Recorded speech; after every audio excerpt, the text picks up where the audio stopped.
Welcome to my channel. ఇక్కడ చూడండి, ఇప్పుడు వచ్చేసి అమెజాన్ ఫ్రాడ్ చూడండి ఎలా ఉంది. నేను వచ్చేసి నేను 16th రోజు పెట్టాను ఆర్డర్ డీటెయిల్స్ చూద్దాం. 4,500 అమౌంట్ నేను బజాజ్ ఫైనాన్స్లో పే చేశాను. ఈ ఆర్డర్ వచ్చేసి 16th రోజు ఆర్డర్ ప్లేస్ చేశాను.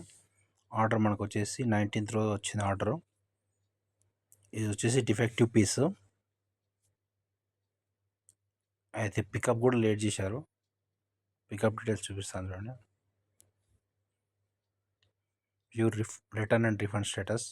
నేను వచ్చేసి ప్రోడక్ట్ బాగాలేదు కాబట్టి రిఫండ్ ఇన్షియేట్ చేశాను. ఇక్కడ చూడండి, October 20కి నేను రిఫండ్ ఇన్షియేట్ చేశాను. పికప్ వాళ్ళు 4 days లేట్ వచ్చారు, October 24th. ఇక్కడ నాకు ఫైనాన్స్ ఉంటుంది కాబట్టి సెకండ్ రోజు అమౌంట్ కట్ అవుతుంది. వీళ్ళు వచ్చేసి కాల్ చేస్తే అమౌంట్ కట్ అవుతుందని చెప్పారు. అయితే ఇక్కడ వీళ్ళు చూడండి, ఇది ఆర్డర్ వచ్చేసి గుజరాత్కి వీళ్ళు ఇంకా పంపలేదు చూడండి. హైదరాబాద్లోనే 25th నుంచి ఈరోజు డేట్ వచ్చేసి 28th. 4 days వరకు హైదరాబాద్లో పెట్టుకున్నారు. సెల్లార్కి పంపలేదు. ఫోన్ చేస్తే సెల్లార్కి వెళ్ళాలి. సెల్లార్కి వెళ్ళిన తర్వాత అమౌంట్ ఇనిషియేట్ చేస్తామంటున్నారు. 13 days 15 days పడుతుంది అంటున్నారు. ఇక్కడ చూడండి, ఇట్లా ప్రొడక్ట్ దొంగతనం అవుతుంది, ప్లస్ ఈఎంఐలో మన అమౌంట్ కూడా దొంగతనం అవుతుంది. అమెజాన్ ఫ్రాడ్ ఇలా ఉంది చూడండి. ఆల్రెడీ హెల్మెట్ అక్కడ ప్రొడక్ట్ ఎవరికో దొంగతనం అయినట్టుంది. సెల్లార్ పంపకుండా హైదరాబాద్లోనే 10 రోజులు పెట్టుకుంటున్నాడు.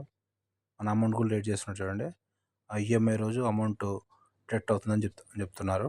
ఇక్కడ చూడండి డేట్ ఎలా ఉంది. రీఫండ్ 6th అంట, 13th అంట. ఈ అమౌంట్ వచ్చేది కూడా నమ్మకం లేదు.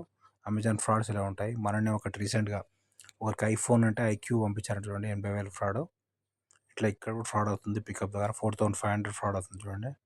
అమెజాన్లో ఏ ప్రోడక్ట్ ఇట్లాంటి ఈ ఎన్ఫీల్డ్ ఇట్లాంటివి డ్యామేజ్ ప్రొడక్ట్స్ తీసుకోకండి. ప్రొడక్ట్ని బట్టి ఉంటుంది, బ్రాండ్ని బట్టి. ఈ బ్రాండ్ సెల్లార్ని బట్టి ఉంటుంది. ఈ ట్రేడ్ సెల్లార్ నట్టుండు. ఇది మోసం ఉంటుంది, చాలా ఫ్రాడ్.